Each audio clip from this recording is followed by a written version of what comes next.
බැලු බැල්මට නම් මේ පේන්නේ සාමාන්‍ය වැටක් නේද?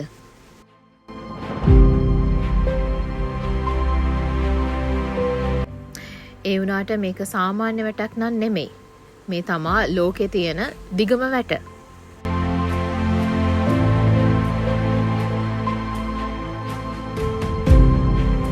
මේ වැට කිලෝමීටර් 5614ක් දිගයි.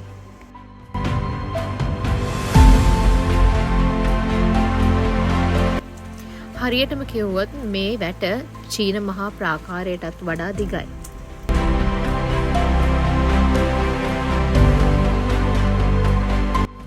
ඔස්ට්‍රේලියාවේ මේ වැට හදන්න හේතුව තමා ඔගොල්ලෝ මේ දකින්නේ.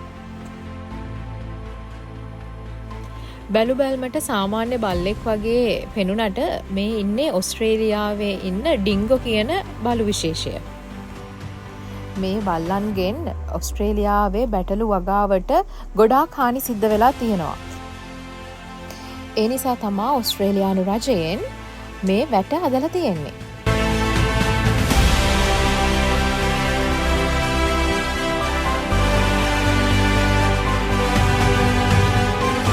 Queensland, New South Wales සහ South Australia කියන ස්ටේට්ස් තුනම කව කරලා ගහපු ඩොග් ෆෙන්ස් එකක් තමයි මේක.